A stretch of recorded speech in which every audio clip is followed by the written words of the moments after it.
Chiefs lose a heartbreaker to the Cincinnati Bengals off of what was a game that changed the way they attacked that team, and they're going to have to double down on it now that they are not the top seed in the AFC any longer. We're going to break it all down for you tonight live with Matt and Derek from ChiefsDigest.com on Locked On Chiefs. From the land of the free and the home of the Chiefs, this is the Locked On Chiefs podcast. Thank you for being back with us live post-game, folks. After this heartbreaker of a game, we're brought to you by PrizePicks, the easiest way to play daily fantasy sports. Check them out at PrizePicks.com and use our code LOCKEDON for $100, up to $100 deposit bonus. This was a game that came down to the wire. There are lots of whys. I think it comes down to a couple of things. We're going to see what Matt thinks live right now. Thanks for joining us. We are going to get to it. I'm Ryan Tracy, the founder of Rogue Analytics and Performance Consulting, NFL 33 and RGR Football. He's Matt Derrick from ChiefsDigest.com, and this guy is next. What do you got, Chris? What's the top thing? Top thing, Kansas City loses number one seed in the playoffs. Obviously, 5 games to go, a lot of football still to play, but that is going to be something to watch. And the other problem is they're one loss away from the Bengals having a tiebreaker over them as well. That's what it comes down to me, Matt. In these two situations, you have put yourself in a position where you have to control everything you control going here and hope that both those teams either run into somebody that matches up better with them. We're going to talk about why they match up so well and kind of have the Chiefs number. That's the way I take it. There's just something, I think, mental about this matchup that doesn't allow the Chiefs to ever play their best game against this team. Do you agree, or is it something more mechanical than that? I mean, I don't think it's mental. I mean, I think that there's just legitimate reasons why the Bengals match up better against this team. And, you know, the one thing is just look at what they've got as options for Joe Burrow. Joe Burrow, one, is a great quarterback. I don't think there's any doubt about that. But their receivers are just second to none. I mean, I think this is the best receiving core in the NFL. And you look at see what they're able to do. Hey, they're going to be a matchup problem for anybody, but I think they've been particularly a matchup problem for the Chiefs. I don't think it's mental. I don't think there's anything part of that. I mean, the Chiefs have played this team tough. They've had big leads against them. Now they've made a comeback against them. I think it's there. It's just that, you know, hey, today maybe it was bad luck. I think even the Bengals, you know, almost gave this game to the Chiefs a couple of times, and the Chiefs weren't able to take advantage of it. But I mean, I have a hard time, getting my arms around the idea that this is a mental block of any sort for this team. I just think it's one that they have a bad matchup against. Yeah, I can't disagree with you. They have a horrible matchup. You look at the wide receivers against the young corners. I think Trent McDuffie played really well. I was impressed with what I saw from Williams for the most part during the game. Obviously, it's a very hard route to cover to 3rd and 11. Can't get to Joe Burrow with only 4 rushing, and that's a problem. Blitzing wasn't going to be an option with Joe Burrow, and even when they did blitz, he usually beat the blitz. So that sack late really doesn't matter near as much. It could have mattered, but it ended up not making a difference. And then you got to hold on to the ball. You got to keep hold of it. You got to do what you got to do. And you can look at this and say that Butker missing that field goal really hurts. They were in field goal range. McPherson could have easily kicked a field goal to win that game at the end. So missed opportunities, though. I disagree with both of you. I think it's mental. I think 97 yards for Chase and 60 for Boyd is survivable. I think what beat them tonight is they came out and ran it down their throats. And P. Ryan, when he wasn't running the ball, was getting dump-offs. The Burrow was able to do it because you had your strategy, and you just didn't think that because it's Joe Mixon, you didn't have to come downhill that hard. I thought it was lacking all night long in attacking the run and attacking P. Ryan in particular, because he is a load. I give everybody credit. I thought Juan Thornhill in particular tried to throw his body around, tried to make some big plays. It just didn't have enough oomph for me. And in the end, when you can't stop that grind, I think it just let them hang around. I think everything turned, obviously, on the one turnover in this game from Travis Kelce, something we never have to talk about because it never happens. If that play doesn't happen, they win this game, in my opinion. Matt, am I wrong? Yeah, I mean, I think they probably do. And that's part of the problem I come back to is that even if the Chiefs won this game, I would have said that the Bengals gave it away because the Bengals certainly, with some coaching decisions and some execution, left at least 10 points on the field. So they even if the Chiefs eke this one out, I would have said the Bengals probably deserve to win if they didn't make the mistakes. The Chiefs made a bad one. I mean, that was it. And I'm never going to blame that on Travis Kelce. Travis Kelce has been the hero for this team too many times and gets too many things done. And it wasn't like he wasn't protecting the football, just gave it away. I mean, that was a play that is probably a 50-50 call on whether, some refs probably would have gone ahead and blown that dead as far as forward progress goes, the way he was held up. So a close call, 50-50. I still think I mean, hey, you make legitimate points. I still think it just comes down to the fact that the Chiefs have, in the last few years, not had the best secondary in this game going up against these guys. And if you don't get pressure on Burrow and you can't defend in the secondary consistently, you're going to get beat. That's just the bottom line to it. Hard to argue with that. And I will say, you said exactly what I feel about Travis Kelce. He has been the engine that has taken this team continuously, game after game after game. Hard to really put this blame on him. The one thing I will say is it sure looked like the wind went out of sails of Kansas City completely once that turnover happened. I do think that if he holds onto that ball, they probably go down and score a touchdown, and the game is probably completely different and they win the game. But hard deal for him, and I'm sure he's going to grow through it. The one thing I will say that I liked was the exact next play that the Chiefs had on offense. Mahomes went right back to Kelce, and that's something Andy Reid always does when players struggle and drop a ball like that or put a ball on the ground like that. He tries to go back to him immediately, and they did that with Kelce. Don't get it twisted. I'm not saying the blame lies to Travis Kelce. I'm saying that's a fluke play because that never happens. He doesn't give the ball up. That's my point. And so I agree with you. Like going right back to him, obviously it worked. I was impressed with a couple of things. We're going to get into those here in a minute. We're going to find out what Matt takes away from how they move forward because there's going to be a rematch coming. I'm looking forward to it already. But first, got to tell you about our friends at Total Wine and More because this holiday, they're going to give you what you want, what you love. There's a lot of different things you can choose from, different bottles, single barrel bourbon. I happen to like some of that stuff. You never know. A lot of specials, and they're all at the lowest prices that you need for this holiday season. You'll love what you find, and you'll find it only at Total Wine and More. Curbside pickup is available. Delivery is available in some areas, not all of them. It just depends where you're at. So check out TotalWine.com and learn more. Spirits are not sold in Virginia or North Carolina. I know there's not a ton of you Chiefs fans there, but it isn't. So please drink responsibly and be 21. Matt, I want to tell you real quick about our friends over at SimpliSafe. At Locked On Chiefs, we believe home should be where you and your family feel safest, especially over the holidays. This season, give yourself and your family the gift of peace and protection with the #1 rated home security system, SimpliSafe. And right now, SimpliSafe is offering Locked On Chiefs listeners 40% off a new security system, but don't put this off. Here's why I love it. SimpliSafe is the best home security system. They give you the option of sensors and motion cameras and different cameras all throughout your house, and different sensors around your windows, so you can watch that as well. SimpliSafe was named the best home security system of 2022 by U.S. News and World Report, a third year in a row. In an emergency, 24/7 professional monitoring agents use Fast Protect technology exclusively from SimpliSafe to capture critical evidence and verify the threat is real, so you can get higher priority police response. 24/7 professional monitoring service costs under $1 a day, less than half the price of traditional home security systems. Don't miss your chance to save big on my favorite security system. Get 40% off any new system at simplisafe.com/lockedonnfl today. That's simplisafe.com/lockedonnfl. There's no safe like SimpliSafe. Matt, knowing that there's this matchup that they're at a disadvantage of, and I did put it out there, folks, this is not a derivement of having three rookies on the field. It's the fact that when you have to do that, you live by them and you die by them. And this is what happens. They were overmatched, particularly against that wide receiver crew.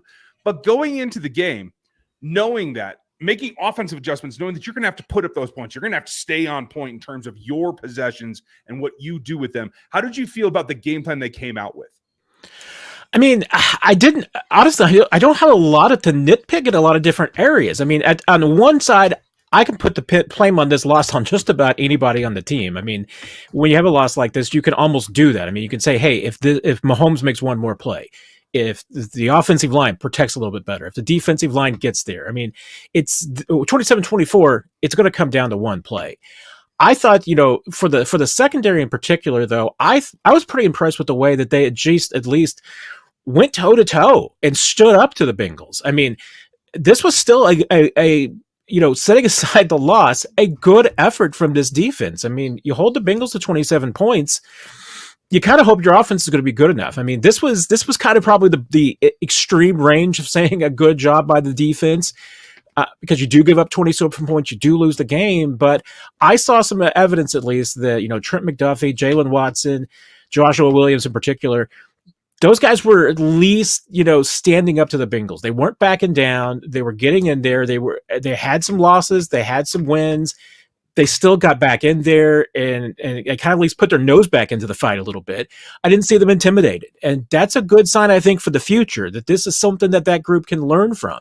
I had asked Steve Spagnuolo on Thursday if this was kind of a measuring stick game for those guys. And he said, yeah, I mean, it's their first big test.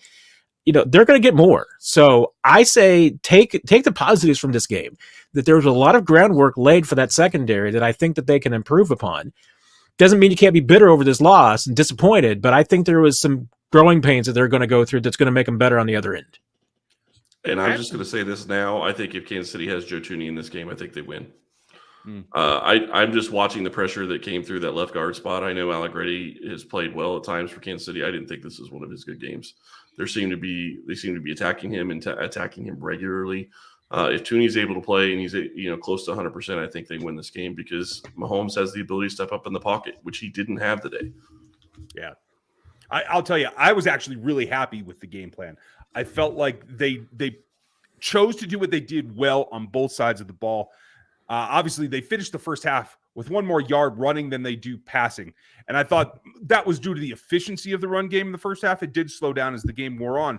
But just the fact that you had that kind of output, I thought that kept the Bengals on their toes. You end up with 66 yards, 4.7 to carry for Pacheco, total of 23 called run plays versus 27 dropbacks. Maintained the balance. I thought they were in good position.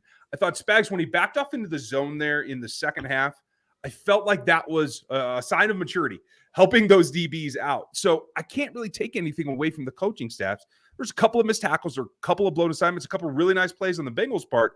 But I think this was, unfortunately, about as good as they could play them tonight. Next time, what do you think makes the difference taking everything away from tonight, Matt? I mean, if the Chiefs are going to beat the Bengals eventually, two things are going to happen. Patrick Mahomes is going to make some plays. He's going to have better than 223 yards passing and one touchdown. And the Chiefs are going to get Joe Burrow on the ground. I mean, those are the two things that you have to do. I mean, the Bengals are going to get their yards. They're going to get their points. I mean, even if, Joe Mixon, especially if Joe Mixon plays, they're going to move the ball on the ground. I mean, this is a good team. And do the Chiefs have a top 5 defense right now? No, they don't. So they're going to give up some plays. But if you're going to beat this team, it's going to be on the offensive side. And again, I mean, that was just to where I felt like the Chiefs fell a little bit short. And yeah, the protection was an issue. Maybe Joe Thuney does help out there. I mean, it certainly gives you a little bit more comfort.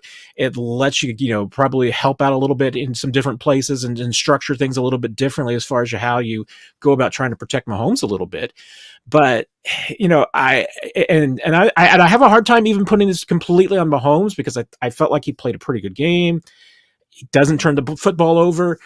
The only thing is that once again, a couple of times in some big moments, he's looking downfield, and I get that's the big part of it. But Jerick McKinnon was open for a first down on that final play on the when he on the sack, and just moving the chains there, you probably win the football game.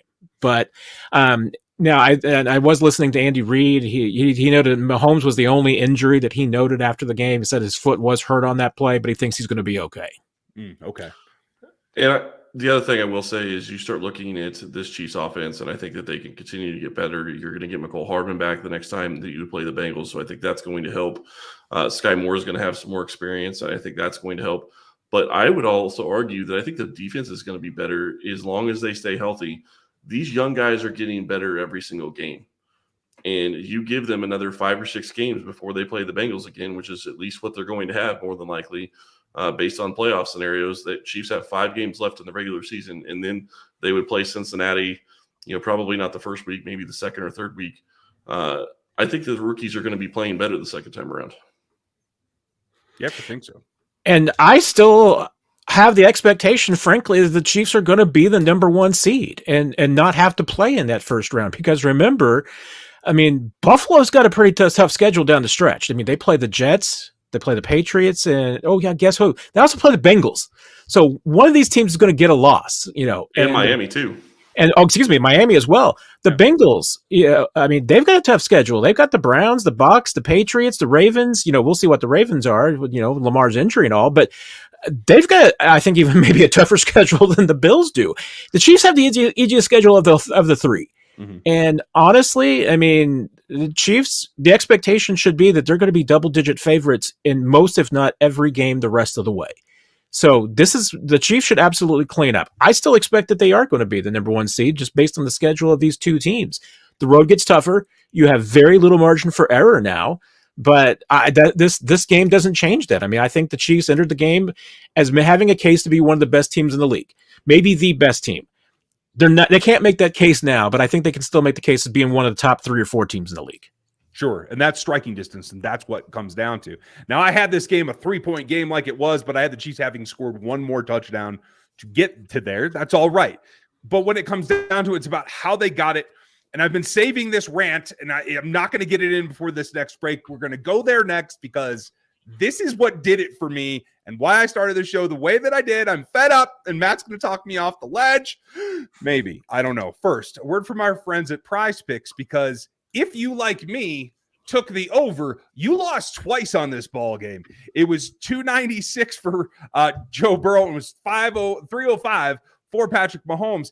And if you use PrizePicks, all you got to do is choose, are they going to go more or are they going to go less over that line?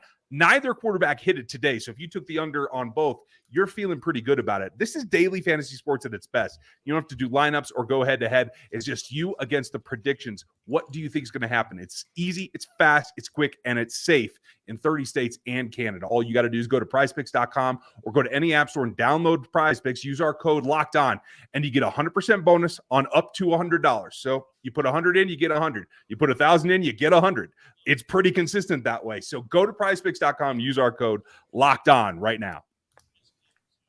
Okay, this is what it comes down to me, and it's always the first thing I look at, and it had me throwing things across the room during the third quarter. It ends up, Joe Burrow got touched one time all game, one sack. That's the same hit. No other contacts from the Chiefs defense. And it was because both Karlaftis, who had a brilliant rush on that, was really happy with his evolution on that, but it was he and Chris Jones that both caused him to sit down. If it isn't for that, they literally didn't touch Joe unless he passed the line of scrimmage, Matt. That cannot happen again if they're going to beat this team. No, it can't. And you look at, frankly, when you look at the other side too, 3, 4, 5, 6, 7, 8. I'm counting 8 quarterback hits on Mahomes alone, 1 on Burrow, and that doesn't even and bring in the just the other pressures that were in there as well. No, you can't. You're not going to win a football game when you've got that much of a disparity between the pressure on one quarterback versus the other. Joe Burrow had all the time in the world to throw all day long, and including in the key moments. So, and that's why I say, I mean, you look at the touchdown drop that the Bengals had, you look at Zach Taylor having some just absolutely mind-boggling play calling, I thought, and decision-making at times. The Bengals left 10 points on the field. They should have probably won this game even if the Chiefs did escape with the win. And a big part of it is because Mahomes was under duress the entire day and Joe Burrow had nothing going on. So I'm not going to be able to talk you off the ledge there, because I think that alone right there explains a lot of this game. And frankly, I mean, you look at the numbers and you look at the box score and you look at all these things, this shouldn't have even been a 3-point game. That's probably a fair assessment. And for all of you that are out there screaming into your headsets right now that they should have blitzed more and they played too much zone, it wasn't getting home. It didn't matter if they were sending 5 or 6. It wasn't working. Even when they did blitz, it wasn't working at all. I think Romo pointed it out, actually. Other than Tom Brady, Burrow gets the ball out the fastest. And that's what it comes down to. I'm sorry, L'Jarius is fast, but coming off the edge, unless he's unblocked, he ain't getting there either. So it comes down to how you do it with your 4 and beat those linemen across from you. That's what has to change. That's what drives me nuts. But on the reverse side, like you said, Matt, 8 hits on Mahomes. There was one singular ray of sunshine, I thought. And that's the fact that Lucas Niang took a snap. Am I putting too much hope to say that he walked off the field and Andy didn't list him as any kind of injury? There's a ray of light at the end of this. Am I hoping too much?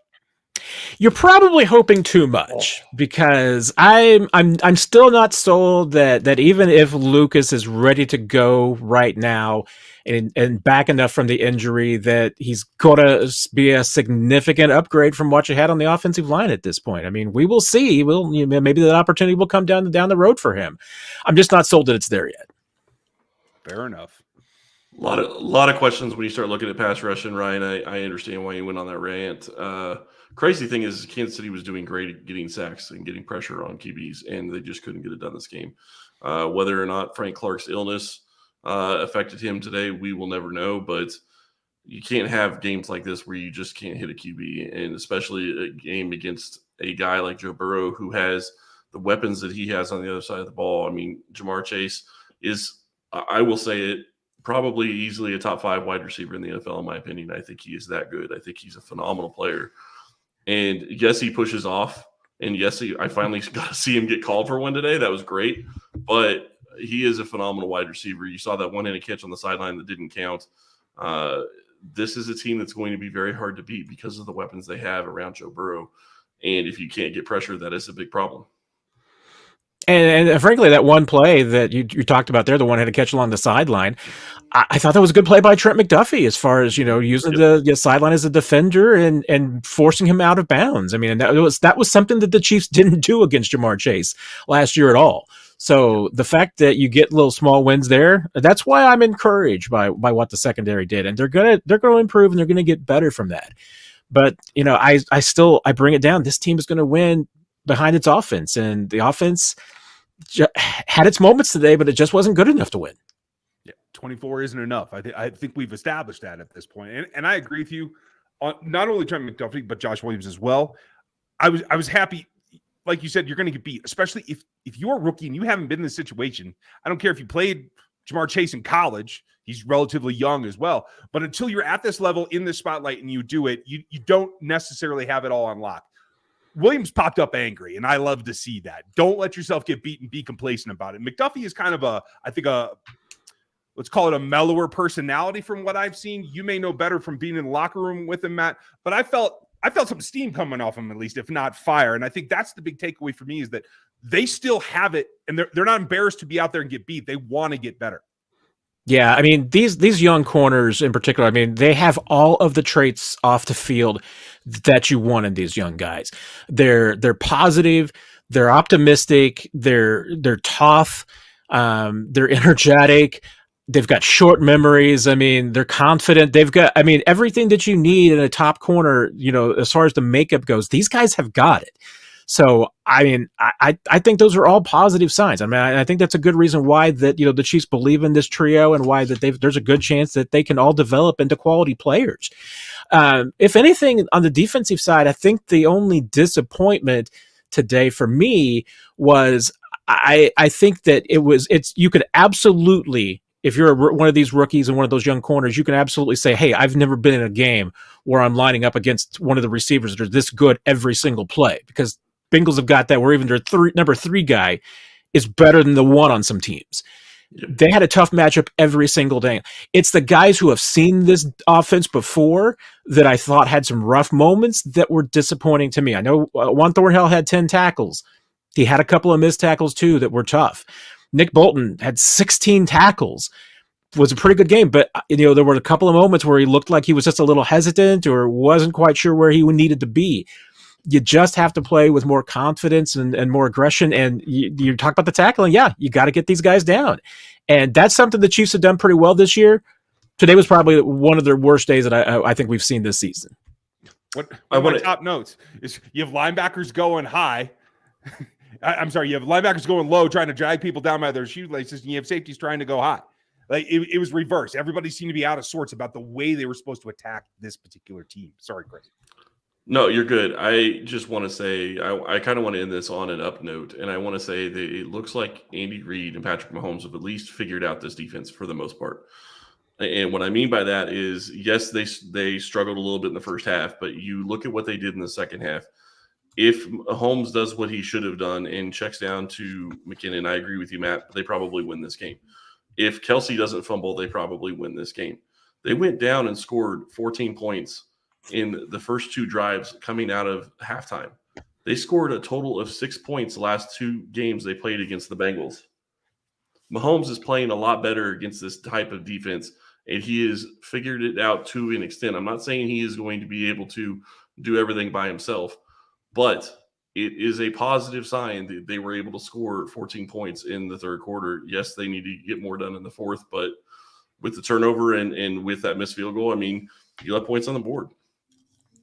Well, I felt like that the Chiefs generally, showed that with some of the light boxes that the Bengals are willing to show a throw at them, and in the whole rush 3, drop 8, whenever the Bengals did that, I mean, I thought the Chiefs performed pretty well.